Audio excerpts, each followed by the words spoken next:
Hello, good afternoon everybody, and thank you very much for attending this session, Redefining Success. This is really about reframing how we see success for both our personal lives and our business lives. It's been a really tough couple of years. We've got a bit of uncertainty ahead of us, and it's just really helpful, I think, to sometimes go through and have a look and see what it could look like for us and for our business. And what we're going to be doing today is just going through a few things that will enable us to take little snippets. Not everything is going to be relevant to your particular situation, but hopefully there will be something in there that you can take away and implement in your business. So this is me, Tamsin Jefferson Harvey. I run Seed Accounting Solutions. For those of you who don't know us, we are an accountancy practice. We specialise in small and micro businesses, and we work predominantly across the limited company sole trader base. So we work on a sort of working relationship throughout the year. We aren't the type of accountants that just contact you at the end of your financial year, crunch some numbers and send you back your accounts with a tax bill. Those accountants have their place, but we aren't that. We are there to provide ongoing support and advice throughout the year. Just a little disclaimer here at the bottom. The advice in this webinar is of a general in nature, and if you have any questions, you should speak to your accountant before taking any action if you think it's going to impact negatively on your business. So I'm just going to start today with a thought, which is from Winston Churchill. Success is walking from failure to failure with no loss of enthusiasm. And that's really important to consider this when you are running a business. It's very rarely a linear process when you're running a business. It's really important that you do actually, look at those failures as an opportunity to learn and improve yourself. So today we're going to go through a few points.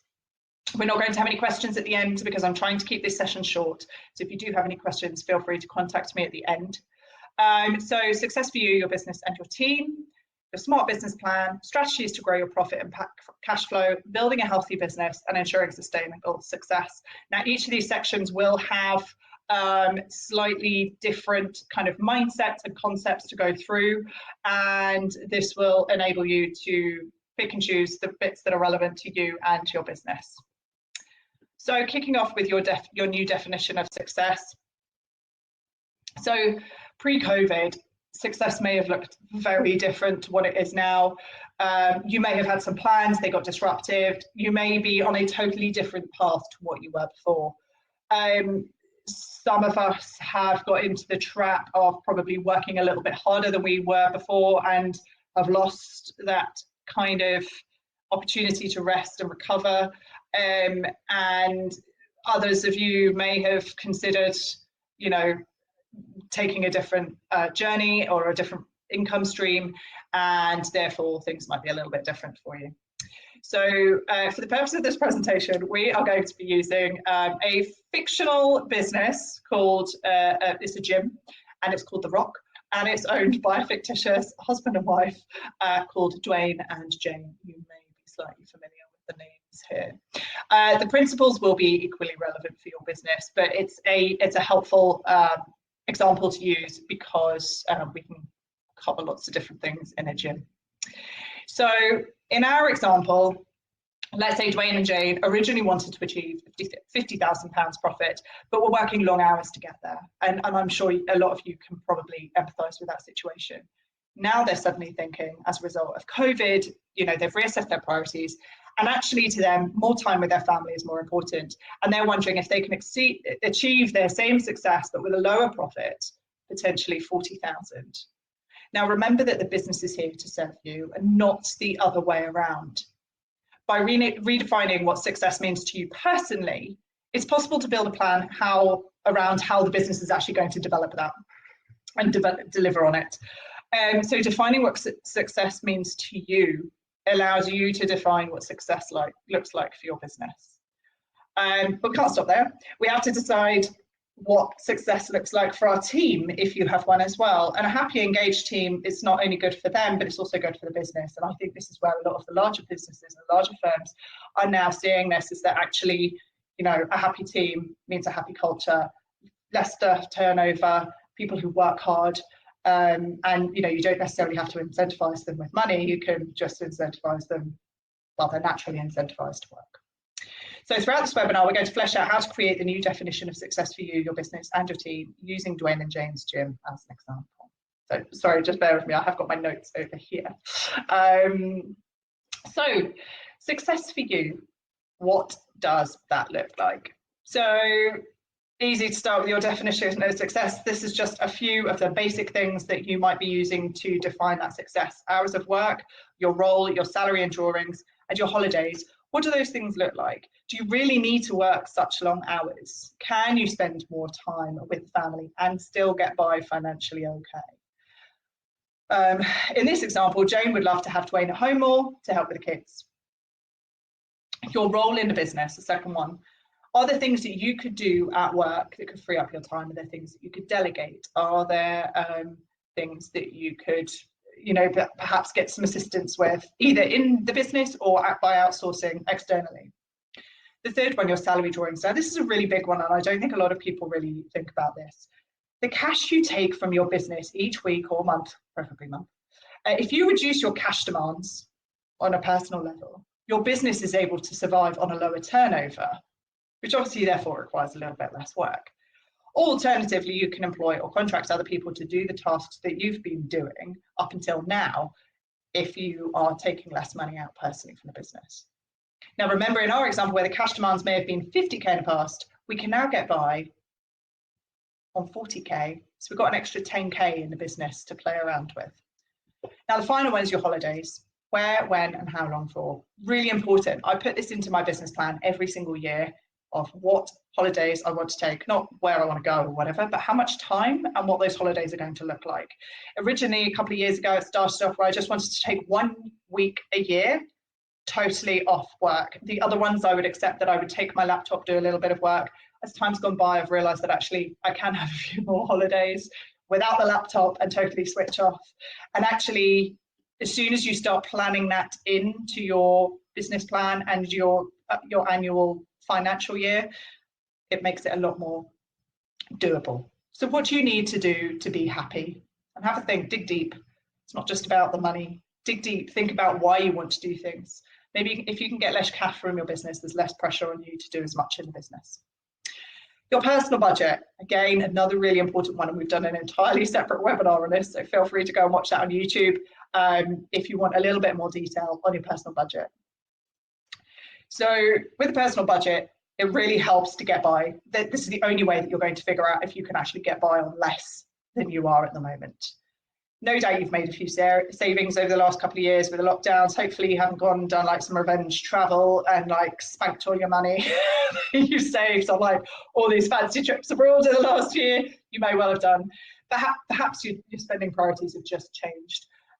Can some of these savings continue? Hopefully you haven't increased spending too much online. I know I'm currently doing this webinar on Black Friday. It's very difficult to avoid spending money when things are being thrown at you left, right and centre. We do have a personal budget template. If you'd like that, please do just get in touch. We can send that over to you and you can have a look and work through that yourself. The easiest thing is to just look at your bank statements for the last 3 months online. Are there any things in there that have surprised you? Are there some expenses that you think, actually, I don't really need them, I don't really utilize them? You know, are there some monthly subscriptions? Are there some charity donations? I remember, I'll never forget at some point, and I totally appreciate that, you know, giving is a really worthwhile thing. I'm not going to say that. But if you're struggling or you're trying to adjust things, well, maybe you can consider reducing them down a little bit. I know it's tricky, but I would never forget getting my boss a few years ago to look at his bank statements. I think he was spending he had no money. He was really struggling with his cash flow stuff. And he ended up finding out that he was spending about £250 a month on charity donations, which is just crazy when you don't have enough money yourself, or you're trying to rejig your personal life. So have a look at those expenses and see what you can do. So in our example, Dwayne and Jane are determined that they can make things work on 40k. Dwayne's going to cut down on his supplements. And Jane is going to go walking with her friends instead of going out for lunch each week. And actually, I think those little coffee walks that people have started doing after COVID are a really good thing. I'm dreadful when I sit in a cafe. I'm like, I have to go for a piece of cake and then I'll probably have another coffee. If you buy 1 cup of coffee and you go for a walk, there's no temptation there, and you're getting a bit of exercise as well. So that's your personal budget. If there's anything that you can think of in there, that's a really good starting point. Success for your business. So once we're clear on what it looks like as success for us personally as business owners, it's really important to have a look and see what success is going to look like for the business. We go back to our example in the past. Dwayne and Jane have had, they've needed 50k each year to get through. They've done their personal budget. They've identified that they can make things work for their family at 40k. And then what they need to do is work out what their minimum viable sales level is. So success for the Rock Gym can then be built around achieving a lower sales level. Now, if they can achieve a lower sales level, it obviously means less work. So alternatively, they could choose to reinvest their savings. So rather than, they could continue working at the same level, and rather than taking out the extra 10k, they can reinvest that 10k into the business, potentially in support for marketing, finance or administration, or anything else that could enable them to work fewer hours. So first of all, we're going to look at the minimal viable sales plan. Now, this was previously animated, but I'm using new software, and I didn't realise it removes all my animation. So sadly, this doesn't look quite as exciting. But anyway, here we go.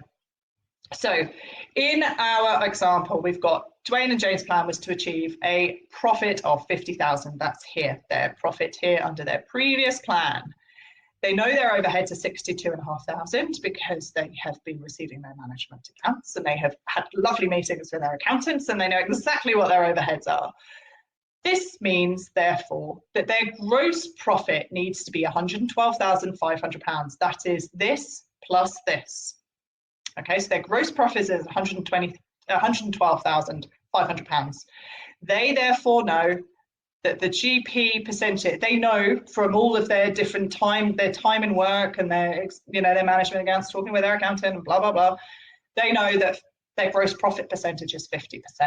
Now, if they know that their gross profit is 50%, then they obviously know, therefore, that they have to do £225,000 a year. Now, that is twice this. So this is 50% of that. This, therefore, looks like £5,000 of break-even weekly sales in order to enable them to get their £50,000 of profit each year to take out for them personally. Okay, and this is based on 46 weeks. They allow themselves 6 weeks holiday, which is good. So let's look at their revised plan. They only want 40,000. Their overheads are 62,000. Their gross profit, therefore, needs to be 102,500. Their gross profit percentage is 50%. Sorry, you can't see that very clearly, which means their sales are now 205,000, which is obviously £4,500 over 46 weeks. Alternatively, their other option is to invest in a little bit of an extra infrastructure, some support in administration and marketing and whatever. So they decided to spend that extra 10k in there. And what that looks like is that obviously it increases their overheads by 10,000. Their gross profit is still 112,500. Therefore, their gross profit needs to be slightly higher to cover the additional £10,000 of overheads. So their gross profit is now 52%, which means their sales have to be £216,500 and their weekly sales are 4,700. So as you can see, it's actually not all that much work, really, to achieve that bottom line difference and free up some of their time. So that is minimum viable sales plan, and that's a really good exercise to do in your business. If you're in a service business, it's quite likely that your overheads and your gross profit, but your gross profit percentage will be a little higher than 52 or 50%. It's more likely to be in the 60s, and your overheads are potentially going to be quite low. So, smart business plan. Once you've worked out your minimum viable sales, time to put some goals together. You're probably very familiar with the idea of SMART goals: specific, measurable, achievable, relevant, and time-bound. Now, the time-bound is super important. If you just set a goal without a deadline, it's just a little wishy-washy dream, okay? It's really important to have those deadlines. So using the example of Dwayne and Jane, they have decided that they're going to achieve sales of 4,700 a week. And so what they're going to do is try and attract 10 new customers a month. They can then create specific actions to help achieve that goal and fitting that SMART format. And then this forms the wider basis of your plan. So this is what the business plan would look like. Again, this would have looked a lot better if it was animated, but you know, I'll deal with it. So we'll start with building the business plan. So they've defined their core purpose, building or helping you become a true badass. I think that's actually a Dwayne Johnson saying. Hopefully it's not trademarked and I get in trouble. So they've decided their core purpose and their vision, which is obviously the Rock associated worldwide with a vision of peak personal health. I don't need your personal thoughts on his health. So their definition of personal success is defined in the what we want to achieve section here. So 40K profit for them both. Jane running the classes, no longer doing the marketing and finance, working 40 hours or less per week, and a camping holiday. So they've specified those exact things. These aren't like, I'm just going to go on holiday. It is a camping holiday with family in July. They've done their personal budget, and they know that they can achieve their personal definition of success with 40K profit, which translates to annual sales of 216,000. We calculated that earlier. So this high level budget gives us then the key performance indicators. Key performance indicators are what they need to measure on a daily or weekly basis to make sure that they're on track. And these are really important, these things. These are like your driving metrics. If you imagine when you get in a car, you know how much petrol you've got, what your speed is, what the revs. I don't know if anyone looks at the revs or whatever. Those are all the things that help you to get where you need to be. And key performance indicators, KPIs, are really, really important. They're the only things that you can use to measure your performance against your goals. Right, then we have, you can see, okay, so these KPIs are also linked to their opportunities, their vulnerabilities, and their most critical challenges, which we'll go through on the next page. It's important to have a measurable indicator so you know if you're on track to achieving your vision of success. It's not good enough to just say increase member retention or increase number of inquiries. Stick a number in. If it's not your target number, because that seems too wild, stick something in a bit lower and know that you're working towards it. So once you've then done the first bit, you can then build out your 90-day action plan. And this is where all the magic happens. So you've set your 1-year goals. You've got your 90-day goals, which are basically a breakdown of this. This is going to be the first stepping stone of helping you to get to this 1-year goal. And then what you need to do is you have to list all the actions that need to be taken. You delegate them and you give them an owner. Each job needs an owner and they have to have a deadline. You need to have this to be held accountable. And what would be even better is to make sure that you also have somebody to hold you accountable to this plan, check in and go, right, Jane, have you attended your zero training? It's the 16th of October. Why haven't you done this? You know, get somebody to check in and actually nag you a little bit. So now we're going to look at strategies to grow your profit. So minimum viable, sorry, I'm on the wrong notes page. So we've talked about your personal definition of success and how to reflect that in your business plan. At the same time, it's really important to look at strategies to grow your profit and improve your cash flow. We often refer to a traffic light analogy. Often there are just things that you need to stop doing, continue doing, and start doing. It's really important to make and just check in with yourself. Do it once a month. Kind of go, okay, what's gone right? What's gone well this month? What do I need to stop doing? What should I continue doing? And what should I start doing? And it's a really good way of reflecting on the month that's been and set your intentions for the next one. Now we're going to have a quick look at a growth equation. I'm running out of time a little bit, so apologies for overrunning. So the growth equation focuses on profit. This is supposed to be a pound sign. I apologize, it's pound signs everywhere else. So this, if we look here, we've got the existing numbers here in grey. Now what they've done is they've increased, they are planning to lift client retention by 5%. So from 80 to 85, increased leads from to 10 per month.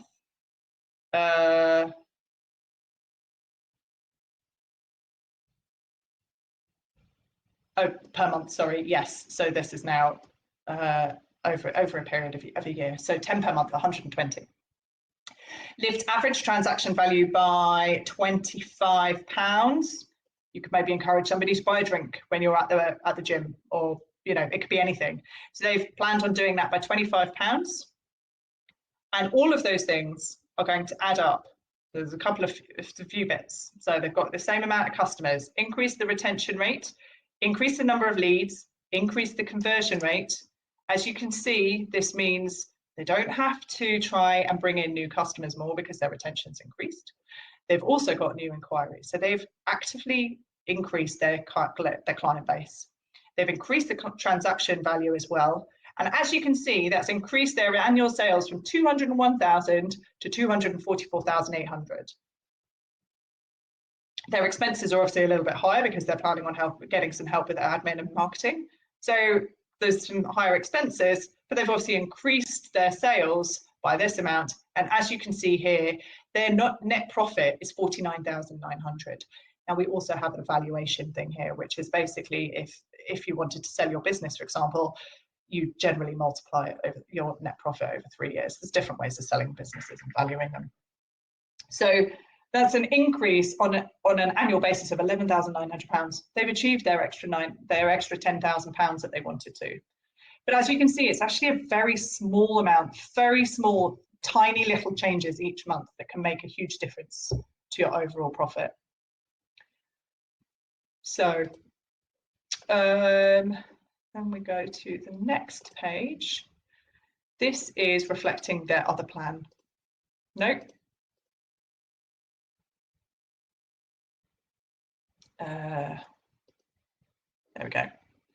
So what they've done here is they've actually decreased their retention rate because they've decided that rather than invest in, because the current climate, they're expecting people to drop off. They can't afford to pay their gym membership or whatever anymore. Maybe they're going to take up running. They still plan to increase their leads to 10 a month rather than whatever that is, 5 by 12. But they recognise it may be harder to actually lift their conversion rate. So they're aiming on sticking their conversion rate at the same amount. They now only need to lift the average transaction value by £20, and they're also going to revise their food and drinks prices and review the staffing levels for the gym classes to increase their margin by 2%. So as you can see here, they've increased their percentage here by 2% from 50% to 48%. Their expenses are 72,500. It still provides a profit of 1,648. This is super important. They have still made a plan. They have mitigated the risk in their business for potential downturns, and yet they have still managed to make a profit. It's not as much as the other one, but perhaps it's more realistic. They have, however, still managed to add in that extra £10,000 to enable them to pay their extra staff to support them, which will enable them to work less in the business. So even in the current climate, it is possible for them to make those changes. So some strategies to improve your cash flow as well. Sometimes it's not just down to profit. Cashing. You want your cash conversion cycle to be as short as possible. The more cash you have in a business, the stronger and more resilient it will be. If you increase cash by collecting in debtors, so if you get your sales invoices in quicker, your net assets don't necessarily improve. Okay, so the higher your debtors are, the more risk there is of non-payment. The quicker you can convert your debtors and inventory into cash, the better, because that's going to bring money into the business. That's going to improve your cash flow. If you can negotiate better terms for payments of suppliers, so you pay them a little bit longer, so rather than paying them on 7 days, perhaps you pay them on 14, you're also going to hold on to your cash for a little bit longer. Care is needed, though, because in the current economic climate, Slow payment of suppliers puts a real drag on the economy. And what's important is to come to an agreement with your suppliers. Don't just suddenly start paying them late. You don't want to end up in muddy waters. If you work with stock, or you take time to produce something from beginning to end and you've got work in progress, see what you can do to improve that turnaround time, if you can reduce wastage at all. And finally, keep an eye on how long it's taking you. Finally, the key point is to make sure that your debtors are paying you as quickly as possible. Sometimes that can look like, systemizing credit control, getting somebody in to do it for you, just building in extra steps to help improve that. Shortening your cash conversion cycle. So here they've got 17,500 in debtors that are owing them. Their sales is 201,000 is their current situation, and their debtor days are 32 days. So on average, it's taken them 32 days for their customers to pay them. By reducing their debtors to £12,115, their sales are the same, but reducing the debtor days as well, they additionally create an extra £5,385 in their cycle. It's a pretty decent amount of money. So that's basically going to help free up some of that cash that they really need. So moving on to success for your team, this can look different for different members and different businesses. But the key things are hours and flexibility of work, their roles, responsibilities and progression opportunities, their salary and wages, and their holiday and perks. The employment world is very different these days to what it was pre-COVID. We've got I don't even know what they are, Gen Zs coming through and, causing all kinds of chaos for employers, and people are having to adapt to that to see what it is that attracts and retains their team. So have a look at that and think about what you can do to improve it. The 4 decisions that drive growth. I recently wrote a blog on this, and it's really helpful to actually understand. So if you've got a problem in your business, it's probably that one of these 4 areas is lacking. Is it the people in your business? Are you attracting the right people? Do you have the right workplace culture? Your strategy, do you have a vision? Do you have a focus? Do you have a business plan? Do you have any idea of where your business is going? So that is the key thing, is where is your business going? What are you doing with it? The next is execution. You might have a strategy, but is your execution lacking? Now, sometimes there are people who are brilliant ideas people, and they've got all of the vision and all of the focus, and they've got this amazing strategy, but if they can't actually execute that plan, it's not going to deliver. So it's really important to make sure that you have the right execution in your business. And finally, cash. It generally is cash, to be fair, in small businesses. Are you starving the business of oxygen? If your business is starved of cash and your cash flow is suffering, you will very much struggle to grow your business. So it is really important to increase the flow of cash, and that goes back to my previous slide. So the next one, the 4 disciplines of a healthy business, and this ties into my previous slide of the 4 things around growth. Create clarity by defining why your business exists, how it behaves, what your business does, how your business is going to succeed, what is important right now, and who is going to do it. And if it is only you in your business, these all still apply. You are doing many different jobs in your business, and it's really important that even though it's just you, you are fulfilling many roles. So just going down to some of the other areas. So this is about being your team, being a flexible employer. These are some of the ideas of the ways that you can do to attract and retain talent and be a decent employer. I'm not going to go through them all. Measuring team member success. We generally think it's the job title and the salary. It's actually very far from that. I've learned that as an employer over the last 8 years. None of this matters. All of these other things are really, really important to an employee in your business. So these are some of the free resources that we have available. If you would like any of them, please contact me, Tamsin at seedaccounting.solutions. you can contact me direct, and I'm very happy to provide you with any of these templates. And a final parting thought: nothing is so contagious as enthusiasm. Samuel Taylor Coleridge. So really important to have a rethink about what success looks like to you in your business. Hope you get through those harder times. Sometimes it's just about making lots of little changes, and with the compound effect, they will make a huge difference overall. If you have any questions, please do send me an email. I'm very happy to chat through anything, or reach out to me on social media. Thank you very much for your time. I'm very sorry for overrunning, but I appreciate you being here. Thank you very much.